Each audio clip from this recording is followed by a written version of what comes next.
আসসালামু আলাইকুম বন্ধুরা, আমি আপনাদের দেখাবো নৌকা কীভাবে তৈরি করে। হ্যাঁ, একটা কাঠের নৌকা আমার সামনে দেখতে পাচ্ছেন, একটা কাঠের নৌকা। হ্যাঁ, কাঠের নৌকাটা কীভাবে তৈরি করে একটু দেখে আপনাদের ঘুরে ঘুরে। ওকে, কাঠের নৌকা, এরকম একটা নৌকা বানাইছে। নৌকাটা কিন্তু অনেক বড়। হ্যাঁ, বিশাল বড় একটা নৌকা দেখা যাচ্ছে, অনেক বড় একটা নৌকা বানাচ্ছে। এই নৌকাটা অনেক সুন্দর হবে। নৌকা বানাচ্ছে কাঠ দিয়ে। নৌকা এখানে নৌকা যে কাঠগুলো বানায় সব এখানে দামি কাঠ দেওয়া। হ্যাঁ, সবগুলো কাঠই হচ্ছে আকাশমণি, মেহগনি। হ্যাঁ, আপনি দেখতে পাচ্ছেন অনেক দামি দামি কাঠ এখানে ইউজ করা হয় এই নৌকা তৈরি করার জন্য। এই নৌকা হচ্ছে নিচ, হ্যাঁ নিচ এটা এটা নৌকাগুলো আসলে গর্জন কাঠ দিয়ে তৈরি করে। অনেক উঁচু, দেখতেছেন না কত উঁচু।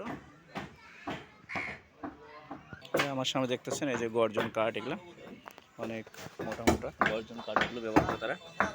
এগুলো হচ্ছে গর্জন কাঠ। হ্যাঁ, গর্জন কাঠ অনেক দামি কাঠ, যে কাঠগুলো ইউজ করে তারা অনেক দামি কাঠ। এটাতে তারা উপরে ওঠে। হ্যাঁ, উপরে উঠছে। আমি একটু দেখাই নৌকাটা কী হয় তৈরি করে। হ্যাঁ, উঠতেছি, দেখাবো।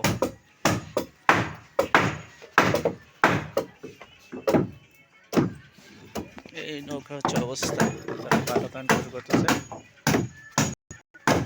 ভাই বলেন, নৌকা বলেন তো কত টাকা লাগে? ট্রলার বানাতে কত টাকা খরচ হয়? এটা বানাতে এটা 8 লাখ টাকা খরচ হয়। 8 লাখ টাকা। কি কি কাঠ ব্যবহার করে? এটা কসবা গাছ, খসি গাছ, গর্জন ফলসি গাছ না?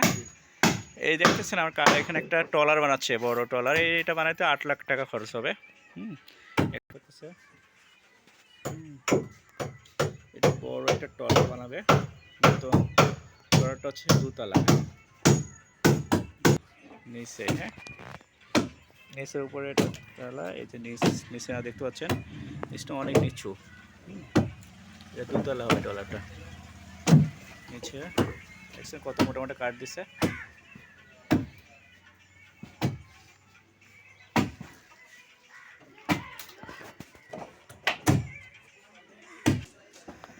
ফাইনাল হচ্ছে এটা একটা ট্রলার। এটা মূলত 8 লাখ টাকার মতো খরচ হবে একটা টেন্টেটিভ।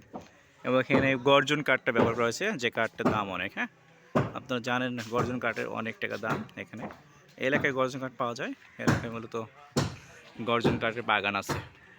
সবাই ভালো থাকবেন। আমার ভিডিওটা পছন্দ হলে অবশ্যই আমার চ্যানেলটা সাবস্ক্রাইব করবেন এবং লাইক দিবেন। আল্লাহ হাফেজ।